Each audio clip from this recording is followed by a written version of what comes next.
I'm sitting in my Porsche, parked in a dark turnout on Pacific Coast Highway, watching my family celebrate my destruction on an iPad screen. Through the security camera feed, I can see everything.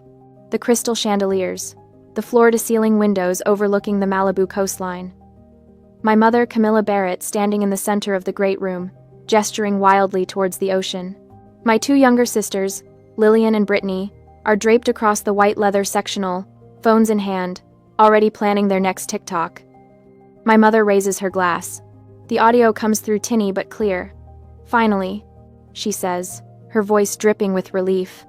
"Gloomy, Sloane is gone. She's only useful as a wallet anyway. Having her in the frame just ruins our fancy family aesthetic." Lillian giggles. Brittany pans her phone camera across the room, narrating for her followers. "So this is our new $25 million Malibu mansion, guys. Ocean views, infinity pool, pure luxury. Our mansion." I should feel something. Rage, maybe. Heartbreak. Instead, there's just this cold, crystalline clarity settling into my chest. They think I bought this place. They think the paper Mom snatched from the Elite Stays butler's hands, the one she signed without reading, because she doesn't do the small print, was a deed transfer. They think they just conned me out of a $25 million glass palace on the Pacific. They're wrong. I paid exactly $45,000 out of my own pocket to rent this house for 2 nights. A test. A final, expensive experiment to see if there was anything left worth saving in this family. The paper my mother signed so eagerly? That wasn't a deed. It was a rental agreement and liability waiver.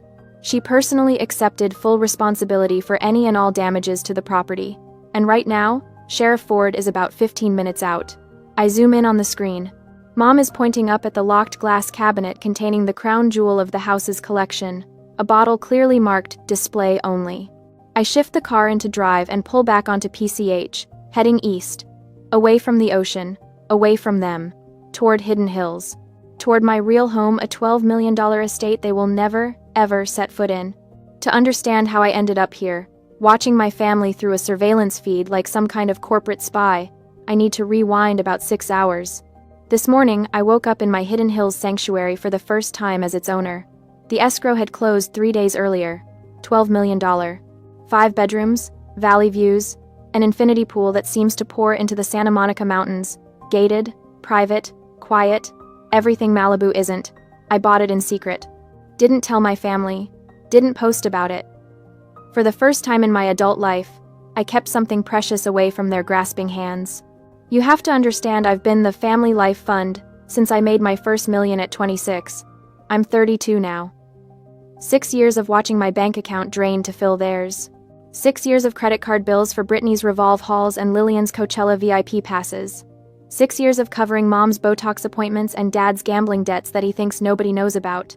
I built my wealth through brutal work, a tech consulting firm that I grew from nothing, sleeping 4 hours a night, skipping meals, turning myself into a machine that generated money. And somewhere along the way, I became useful only for what I could provide. Not a daughter, a wallet. But deep down, and I hate admitting this, I'm still that little girl who wanted her mother's approval.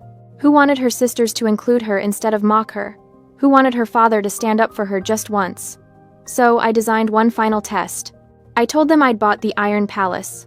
That's what the real estate listings called the Malibu property. A $25 million architectural marvel. All glass and steel and obscene ocean views. I invited them for a weekend housewarming celebration. I lied. Instead, I'd booked it through Elite Stays, an ultra-luxury rental service that caters to billionaires and celebrities who want to pretend own property for Instagram purposes. 2 nights, $45,000. Chump change compared to what I've spent on them over the years, but this time, it was an investment in truth. I would watch how they behaved when they thought I'd given them everything. I would see if money could finally buy me their love, or if I'd been fooling myself all along. Spoiler alert, I was fooling myself. The sun was just beginning to dip toward the water when we arrived at 6 p.m. The gate code worked perfectly. The circular driveway was lit with those trendy Edison bulbs strung between palm trees. The house rose before us like something from Architectural Digest, planes of glass reflecting the sunset, the Pacific crashing against the rocks below. Mom actually gasped. Lillian immediately started filming. I felt a flicker of something. Hope, maybe. That childish, stupid hope that this moment might bring us together. Then the butler emerged. His name was Marcus, according to his name tag. Impeccably dressed in a black suit, holding an iPad in a leather portfolio. Professional. Courteous. "Good evening, Miss Barrett," he said, nodding to me. "Welcome to the Iron Palace. I'll need to complete the digital check-in process before I can hand over the keys." He opened the iPad, screen glowing. "I need the homeowner's signature to confirm the handover and acknowledge the terms of your stay." I reached for it. My mother's hand cracked across my wrist like a whip. "Let Mom do it," Camilla said, her voice sweet but her grip iron. She snatched the iPad from Marcus's hands. "You're just the one paying, sweetie. But I'm the roof. I'm the one who decides everything here. My name goes on the papers." Marcus blinked, confused, but said nothing. It wasn't his job to mediate family dynamics. I should have fought her. I should have taken that iPad back and signed it myself. But I didn't. Because in that moment, watching my mother's manicured fingers swipe carelessly across the screen, not even scrolling down to read the terms and conditions, I realized something. She was going to hang herself, and all I had to do was hold the rope. The screen clearly stated, "This is a rental agreement and liability waiver. The signee acknowledges full responsibility for any damage to the property, its contents, and any associated costs. ATAG. MNDA." Camilla Barrett signed her own name with a flourish, smiling like she'd just won the lottery. She had no idea she'd just signed her own sentence. By 7 o'clock, the sun had vanished, and the party had officially begun. I use the word party loosely. It was more like a photo shoot with catering. Marcus had arranged for a private chef, a young guy named Connor, who'd trained at some Michelin-starred place in Napa. He'd prepared a spread that belonged in a magazine. Butter-poached lobster tails, truffle risotto, heirloom tomato salad with burrata that cost more per ounce than gold. My family didn't taste any of it. They photographed it.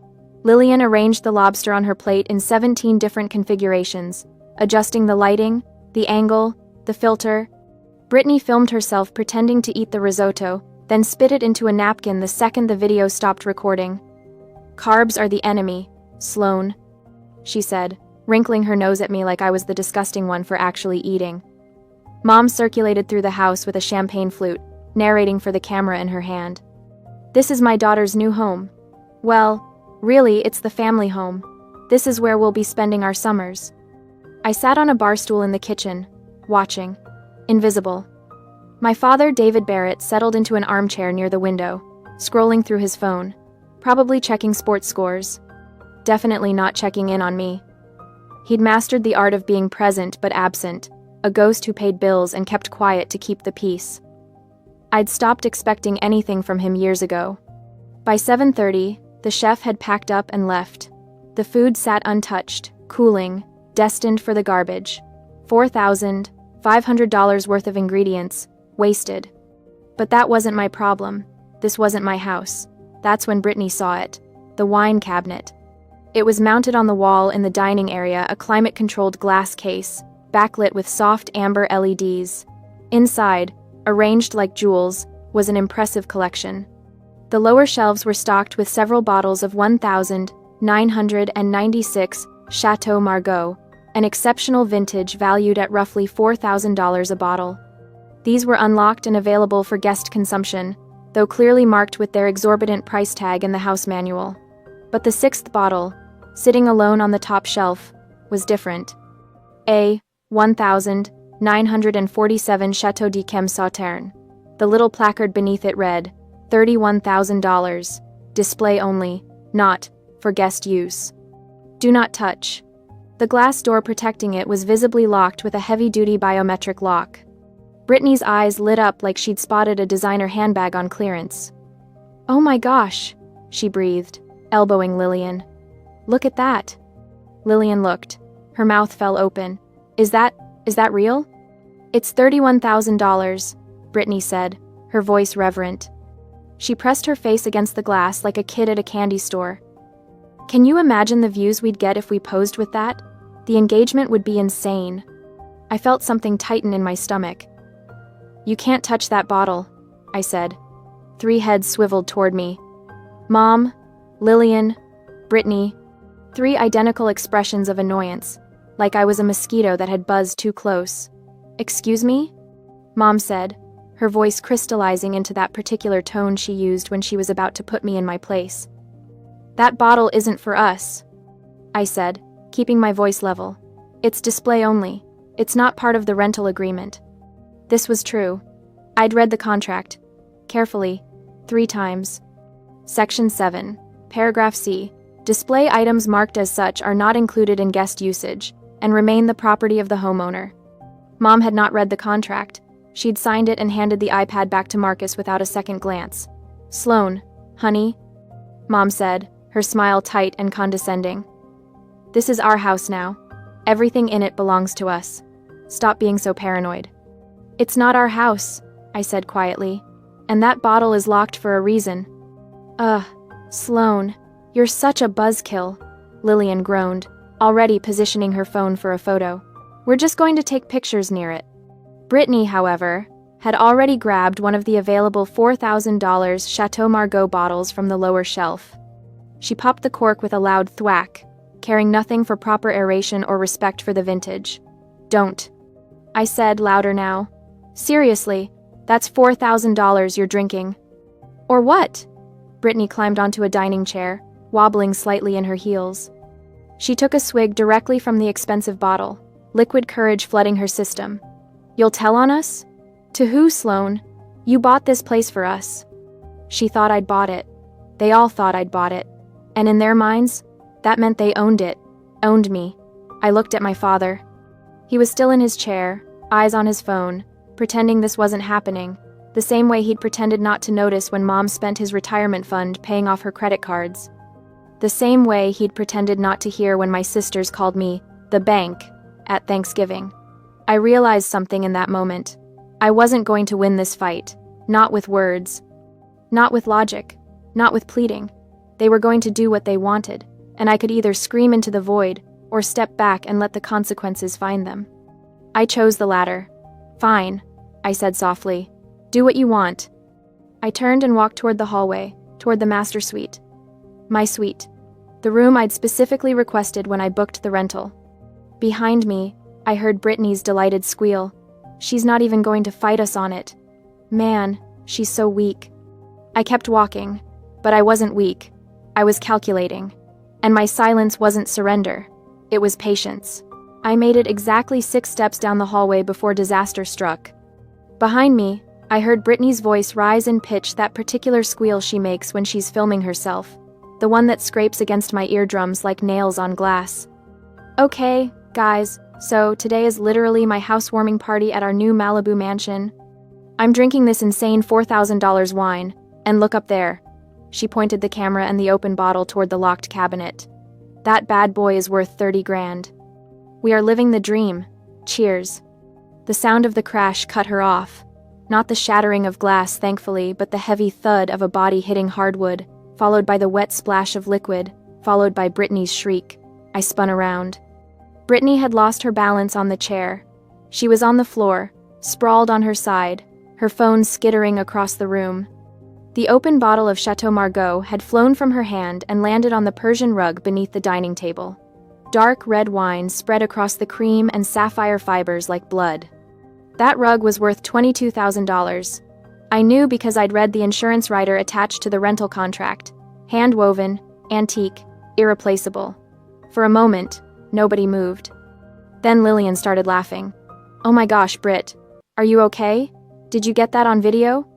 Brittany scrambled to her feet, her face flushed with embarrassment and wine.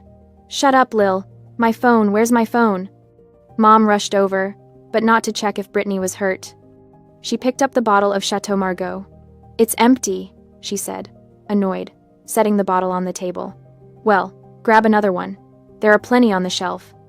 I stared at the rug. The stain was spreading, a dark crimson bloom that would never come out. Not completely. Not without professional restoration that would cost thousands. Nobody apologized. Nobody even looked worried. Dad glanced up from his phone, assessed the situation, and went back to scrolling. "Sloan, can you grab some paper towels?" Mom called over her shoulder, already steering Brittany toward the couch. "We need to clean this up before it sets." Can you grab some paper towels? Not, I'm sorry. Not, we'll handle this. An order, because in their eyes, I was the help. I didn't move toward the kitchen. I turned back toward the master suite. My hand was on the doorknob when my mother's voice cracked through the air like a whip. Sloane, where do you think you're going? I turned. She was standing at the end of the hallway, backlit by the living room chandelier, arms crossed. To my room, I said. That's not your room, she said simply. I blinked. What? The master suite has the best views, Mom said, walking toward me with that confident stride she uses when she's about to take something from me. Lillian and Brittany need it for their content. You know how important their platforms are. They have followers who expect a certain aesthetic. I stared at her. This is my house. And we're your family, she said, her voice sugary. Family shares.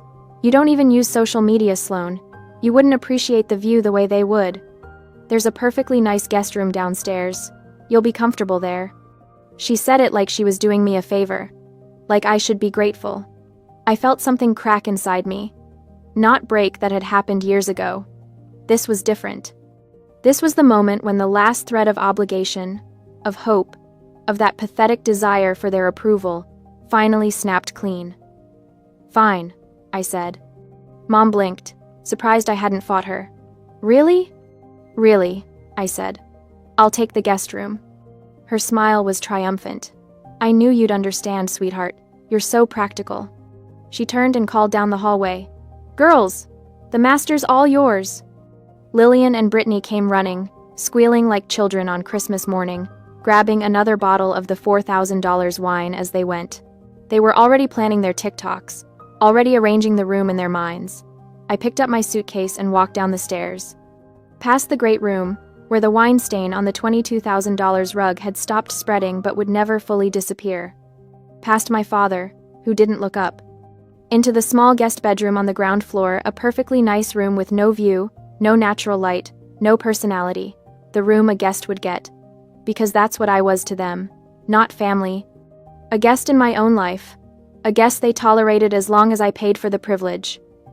I set my suitcase down and sat on the edge of the bed. And I felt calm, eerily, unsettlingly calm. Because my mother had just made a critical miscalculation. She'd kicked me out of the master suite, thinking she was asserting dominance. But what she'd actually done was hand me the ultimate freedom. I no longer owed them anything. Not my patience, not my money, not my silence. The countdown had started the moment Mom signed that iPad. But this was the moment I decided to push the button. I pulled out my phone and opened my messages. Typed, Jane, call me when you can. It's happening. Then I walked out to my car to get the rest of my things. I had a feeling I wouldn't be coming back inside. I pushed through the heavy glass door into the cool Malibu night. The air smelled like salt and jasmine, the kind of expensive coastal breeze that real estate agents put in listing descriptions. My Porsche was parked in the circular driveway, looking almost apologetic among the landscaping lights. I needed my laptop bag from the trunk. My chargers. The overnight bag I'd left in the back seat because I'd been stupid enough to think I might actually stay the weekend. It took me maybe 10 minutes to gather everything. When I returned to the front door, my arms full of bags, I punched in the code on the smart lock. 6 digits. The same code Marcus had given me during check-in. Beep, beep, beep, beep, beep, beep. The little LED flashed green. Code accepted. The lock clicked. But the door didn't open. I pushed. Nothing. The heavy wooden door, probably mahogany, probably worth more than a car, remained firmly, completely shut. I set my bags down and tried again. Punched the code slower this time, making sure I hadn't miskeyed. Beep, beep, beep, beep, beep, beep. Green light. Click. Still locked. My brain caught up a second later. The deadbolt.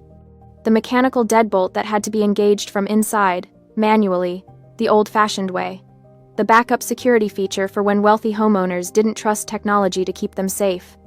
Someone had locked me out. I stood there for a moment, staring at the door, my arms still full of luggage. Then I started laughing. Not hysterical laughter. Not angry laughter.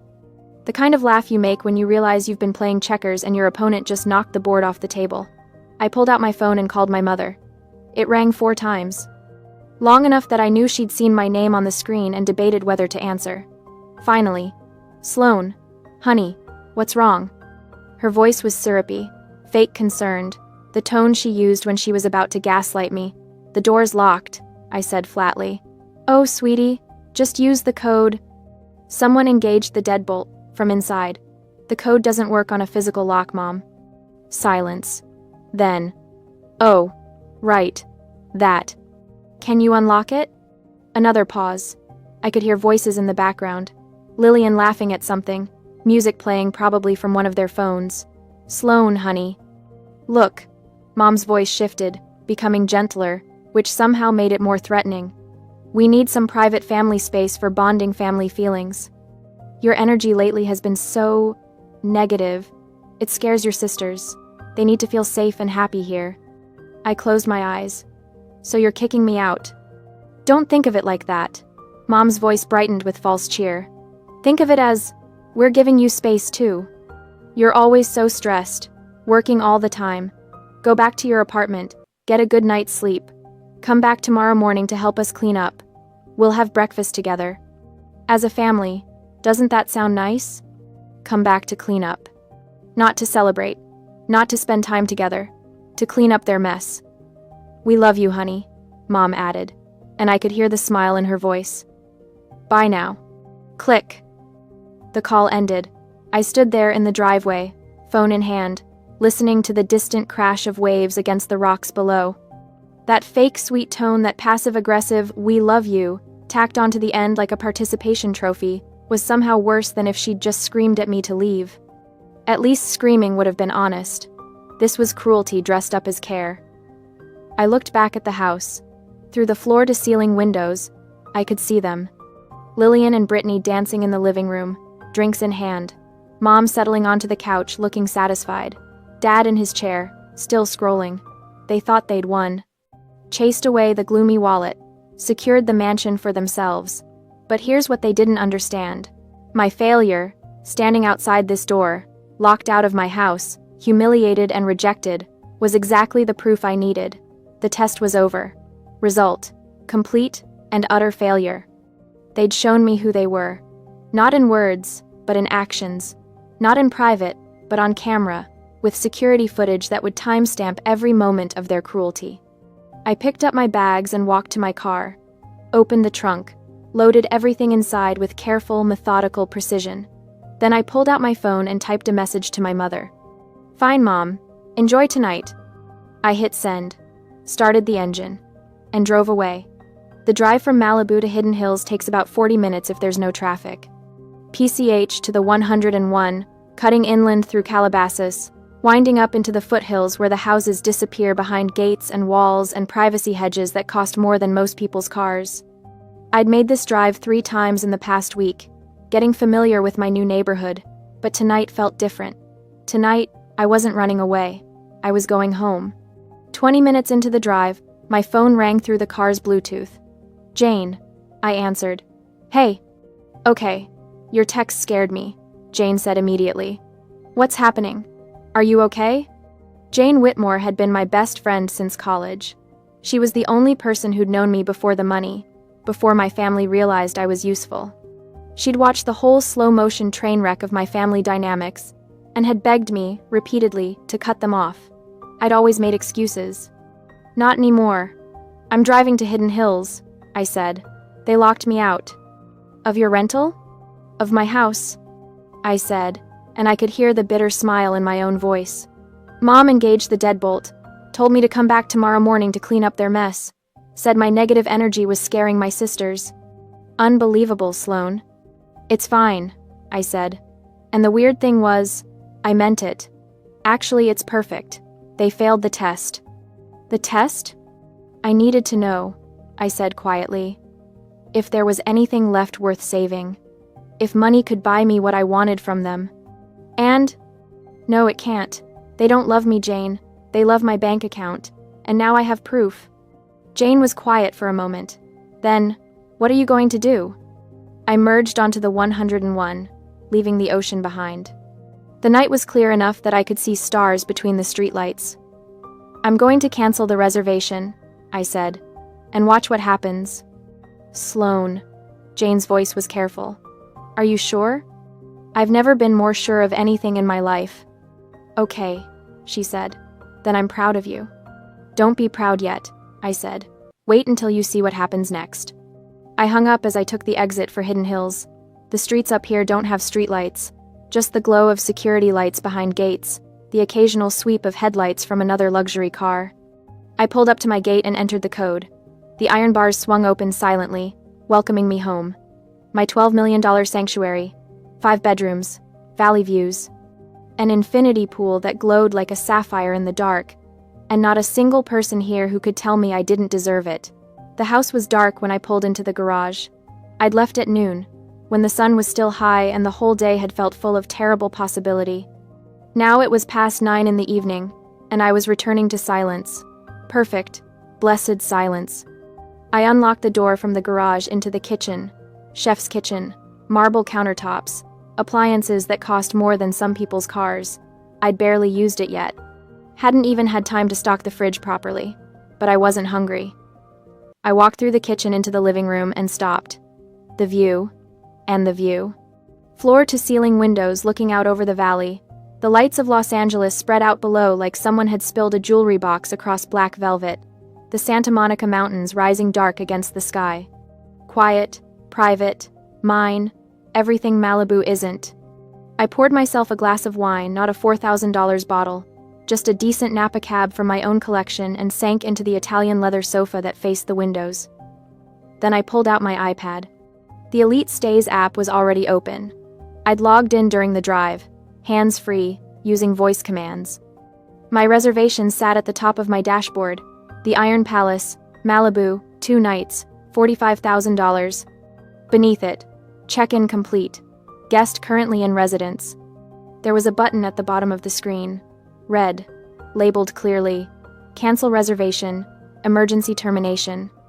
I'd read the terms of service 3 times before booking. I knew exactly what that button did. The moment I pressed it, the reservation would be voided. My family would instantly transition from guests to trespassers. The property management company would be notified. Security would be dispatched. And because my mother had signed the liability waiver because she'd put her name on that iPad screen without reading a single word, she would be personally, legally responsible for every consequence that followed. I took a sip of wine, thought about every credit card bill I'd paid, every shopping spree I'd funded, every time I'd been called the bank or the wallet or just ignored entirely. I thought about being kicked out of the master suite in my own supposed house, about being locked out and told to come back to clean, about my mother's voice. We love you, honey. Bye. I pressed the button. The screen flashed. Are you sure? This action cannot be undone. I selected yes. Reason. Guests are violating contract terms, causing property damage, and engaging in destructive behavior. The app processed for maybe 3 seconds. Then, reservation canceled. Property management and security have been notified. Thank you for using Elite Stays.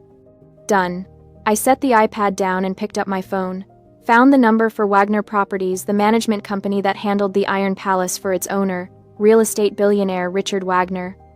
A man answered on the second ring. Professional. Clipped. Wagner Properties, secure line. This is Sloane Barrett, I said. I just canceled my reservation at the Iron Palace. Confirmation number Delta 7739. Yes, Miss Barrett, we received the alert. Can you confirm the reason for cancellation? The other guests my family are damaging the property. They spilled a $4,000 bottle of wine on the Persian rug in the dining room. They've been drinking heavily and are out of control. I tried to stop them, but they locked me out of the house. I understand, Miss Barrett. We're dispatching our security team immediately. We'll also notify local law enforcement to assist with the eviction. Do you feel you're in physical danger? To know. No, I said. I left. I'm safe. But they're still inside, and they're not going to leave voluntarily. Understood. We'll handle this. You should receive documentation of all damages within 24 hours. Is the contact information on file still current? Yes. Thank you for reporting this promptly, Miss Barrett. We'll be in touch. He hung up. I set my phone down next to the iPad, took another sip of wine, and waited. The cameras were the final piece. When I'd booked the rental, I'd requested temporary access to the security system, a common feature for high-end properties. The feed was on a separate app, time-limited to the duration of my stay. I opened it. 6 camera angles appeared on my screen, arranged in a grid. I could see everything. My family was in peak celebration mode now. The timestamp read 9:17 p.m. The coffee table was a graveyard of empty wine bottles. By my count, they had consumed 5 of the $4,000 Chateau Margaux bottles and were currently pouring a 6th. The $31,000 bottle in the locked cabinet remained untouched, but they were taking selfies in front of it, posing like royalty. At 9:31 p.m., headlights appeared in the driveway feed. 2 vehicles, a black SUV with Wagner security on the side, and a sheriff's cruiser. I leaned forward, wine glass forgotten. This was it. The security team reached the door, first 2 men in suits, professional and calm. One of them rang the doorbell. I switched to the interior camera with audio. The doorbell chimed through the house. Lillian looked up, confused. Who on earth is that? Probably Sloane, Brittany said, laughing, her speech slurring, coming back to beg. Mom stood, smoothing her hair, already preparing her dismissive speech. She opened the door and froze. Sheriff Ford stood behind the security team, hand resting casually on his belt. His expression was granite. "Evening, ma'am," the lead security officer said. "Are you Camilla Barrett?" Yes? What is this about?" "Miss Sloane Barrett has canceled the rental agreement for this property and filed a report of contract violations and property damage. This residence is now closed. We need everyone to vacate immediately." Mom's face went through about 5 different emotions in 3 seconds. Confusion, disbelief, anger, fear. She landed on indignation. "This is ridiculous," she snapped. "My daughter bought this house. We're not going anywhere." "Ma'am," the security officer said, his voice formal. "This rug is a hand-woven Persian antique valued at $22,000. It's been severely damaged." And looking at the table, he gestured to the rows of empty bottles. "You've consumed over $20,000 worth of private stock." Sheriff Ford's expression didn't change, but I could see his jaw tighten. He turned back to the living room. "Everyone needs to exit the property immediately. You have 5 minutes to gather your personal belongings, wallets, phones, keys only. Everything else stays." "This is insane." Mom was screaming now, her composure completely shattered. "My daughter is playing some kind of sick game. She invited us here. She bought this place." "Ma'am, I have the rental contract right here." The security officer held up a tablet. "Signed by you at 6:14 p.m. this evening. You acknowledged the terms, including the clause about liability for damages. You're listed as the responsible party." "I didn't. I thought I was signing. She told me she bought it." "That's between you and your daughter, ma'am. Right now, you're trespassing in a private residence." Brittany was still holding her phone, recording everything with shaking hands. "This is entrapment! This is illegal!" "Miss, put the phone away or I will confiscate it as evidence," Sheriff Ford said. "Evidence of what? We didn't do anything." "Property destruction, public intoxication, trespassing, and if you don't put that phone down in the next 3 seconds, we'll add obstruction of justice." Brittany, emboldened by the alcohol and her own entitlement, stepped forward. She shoved her phone camera practically up Sheriff Ford's nose. "I'm live streaming this. Say hi to my followers, you fascist." "Miss, step back," Ford warned. "Make me," Brittany sneered, and then she made a fatal mistake. She shoved him. It wasn't a hard shove, but her hand made clear physical contact with his chest. Sheriff Ford moved fast. He grabbed Brittany's wrist, twisting it behind her back in one fluid motion. The phone clattered to the floor. "Hey, that's assault," she shrieked. "That's battery on a law enforcement officer," Ford corrected. "You're under arrest." Lillian started screaming.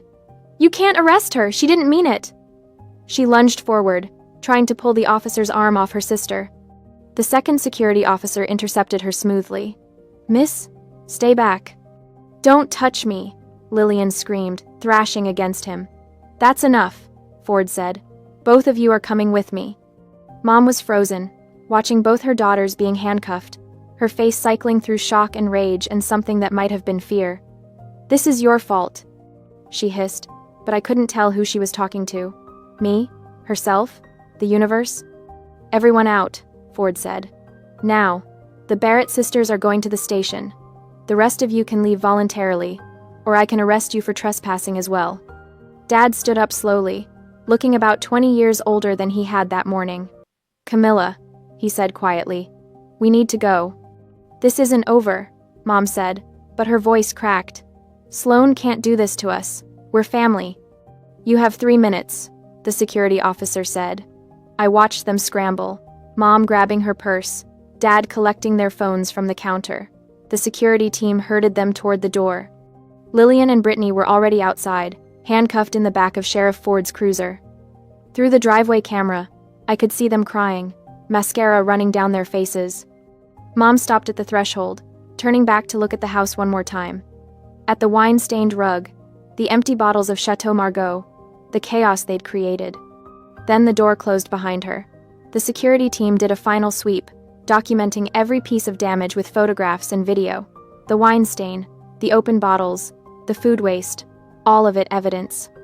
At 10:04 p.m., the last security officer exited the property and engaged the smart lock. The Iron Palace was empty, silent, waiting for its real owner, Mr. Wagner, to assess the damage and send the bill. A bill that would go directly to Camilla Barrett, because she'd signed for it. At 10:17 p.m., my phone rang. Unknown number. I let it ring. It rang again, and again. On the 4th call, I answered. Sloan. My mother's voice was raw. What on earth have you done? Hello, Mom, I said calmly. Are you calling from the police station? They arrested your sisters. For nothing. You did this. You set us up. I rented a house, I said. You destroyed property. There's a difference. You lied to us. You said you bought it. No, I said. I said I'd purchased a property, which I did, just not that one. You assumed. You signed a rental contract without reading it. You locked me out of the house. You damaged a $22,000 rug and drank 5 bottles of wine that wasn't yours. All of this is on camera, Mom. All of it. Actually, I continued, you're going to pay for it. You signed the liability waiver. Your name, your responsibility. I could hear her breathing, ragged, panicked. Sloan, please. Her voice cracked. We can work this out. Family helps family. You always help us. You. No, I said simply. What? No, I'm done helping. I'm done being your bank account. I'm done sacrificing my peace for your approval. You failed the test, Mom. All of you. Test? What test?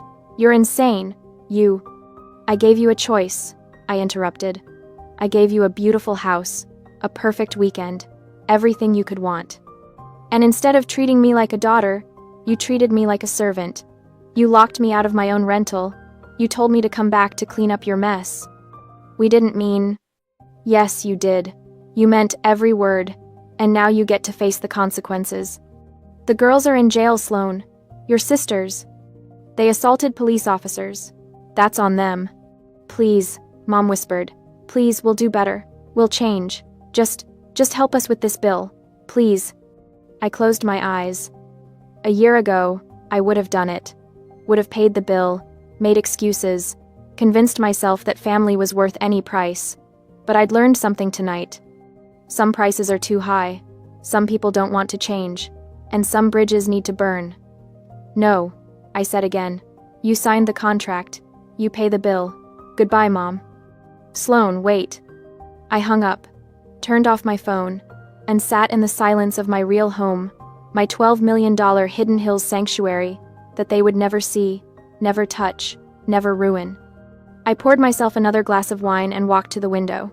The valley lights stretched out below me, peaceful and distant. The infinity pool glowed blue in the darkness. I should have felt something. Guilt, maybe. Regret. Instead, I felt light, like I'd been carrying a weight for 6 years and had finally been given permission to set it down. Tomorrow, my phone would explode with messages. Voicemails from Dad, trying to negotiate. Texts from my sisters, blaming me for their arrests. Maybe even threats from whatever lawyer Mom managed to scrape together. But tonight? Tonight I was going to finish my wine, take a bath in my ridiculous soaking tub, and sleep in my own bed without dreaming of people who only loved me for my money.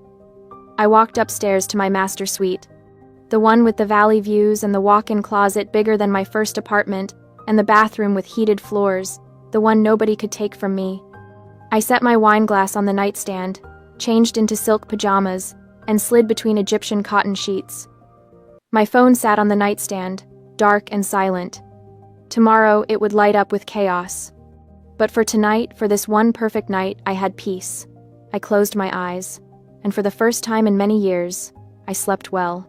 The morning sun hadn't even cleared the horizon when my phone buzzed with the notification I'd been waiting for. A smirk tugged at my lips as I opened the email from Wagner's legal team. The subject line read, "Urgent. Payment due immediately. Legal action pending." I forwarded it to my mother without reading it first. She deserved the raw, unfiltered shock. 20 minutes later, my phone exploded with calls. I declined every single one, watching the screen light up like a Christmas tree. Mom. Dad.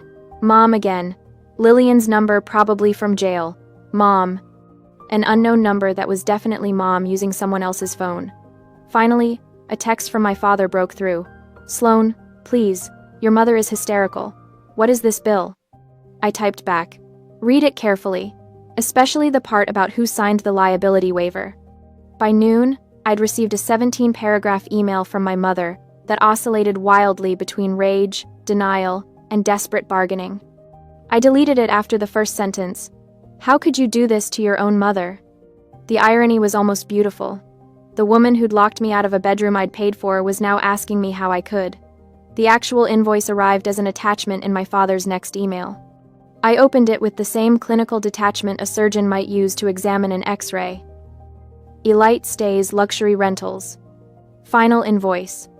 Property: the Iron Palace, Malibu Coast. Reservation holder: Sloan Barrett. Liable party, per signed agreement, Camilla Barrett. Itemized charges: property damage and consumption. Consumed and spilled wine, 5.5 bottles ex Chateau Margaux, $1,996, at $4,000, $22,000. Persian rug replacement: irreparable wine stain, 18th century Tabriz, $22,000. Subtotal: property damage, $44,000. Restoration and cleanup: special cleaning services, emergency call-out, $8,000. Furniture repair and refinishing, $7,000. Subtotal: restoration, $15,000. Legal and administrative: contract violation penalties, $25,000. Security dispatch and emergency response, $15,000. Legal processing and court filing fees, $10,000. Subtotal: legal and admin, $50,000. Total amount due, $109,000. Payment required within 72 hours. Failure to pay will result in civil litigation and asset seizure. I read it 3 times, verifying every number against my mental calculations. Perfect. Absolutely perfect. The final paragraph made my smile widen. Please note that the Barrett family has been permanently blacklisted from all Elite Stays properties nationwide. This decision is final and non-negotiable. My father called that evening. I almost didn't answer, but curiosity won. Sloan. His voice sounded 20 years older. We had to withdraw from our retirement account. Do you understand what you've done? I leaned back against my kitchen counter, the real one, in my real house, the one they'd never see. I spent $45,000 trying to do something nice for people who couldn't even pretend to be grateful for 4 hours. You tell me who did what to whom. Dad. Your mother signed that paper because she was trying to help. She signed it because she wanted control. I interrupted. She wanted to be in charge, to be the one responsible for the big, fancy house her daughter rented. Well, congratulations. She got exactly what she wanted. Silence stretched between us like the miles separating Malibu from hidden hills. Don't call me again, I said softly. Not unless you're ready to admit what really happened that night. I hung up before he could respond. 3 weeks later, I posted the photo. The infinity pool glowed turquoise against the amber sunset, valley lights beginning to twinkle in the distance below. I was stretched out on a lounger in my favorite white sundress, wine glass in hand, the very picture of serenity. The caption was simple: "Home is where the peace is." Within an hour, the comment appeared. A fake account beachbabe2847, but I recognized Lillian's distinctive typing style, random capitals and all. Scammer! How dare you do that to your family? You're disgusting! I'd been waiting for this moment. My fingers moved across the screen with surgical precision. I didn't scam anyone. I spent $45,000 to treat everyone to a party. The price you're paying now is tuition for a very expensive lesson on greed and ingratitude. Consider it an investment in your character development, though based on this comment, the returns look pretty poor. Don't contact me again. I'm busy enjoying the peace at my real home. I hit send, then blocked the account. The messages came anyway, through mutual acquaintances, distant relatives, even my old college roommate. Everyone had an opinion about what I'd done. You went too far. That's still your mother. Family is family. But here's what none of them understood. The woman who locked that deadbolt didn't see me as family. She saw me as an ATM, with a pleasant withdrawal policy.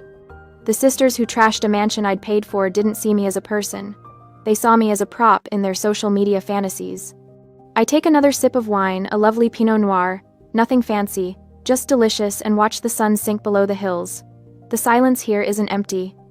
It's full of possibility, of peace, of finally being free from the weight of people who only loved what I could provide. Many people say I was cruel for setting a trap for my own biological mother. But I believe that when someone bolts a door to keep you out of a house in the middle of the night, a house you paid for, they've already severed the bloodline themselves. They just didn't expect consequences. True freedom doesn't come from owning a $12 million house or driving a Porsche. It comes from finally having the courage to let go of toxic people, even when they share your last name, even when they gave you life. Especially then. The pool lights click on automatically as darkness falls, turning the water into liquid sapphire. I'm alone, but I've never felt less lonely. I'm finally home.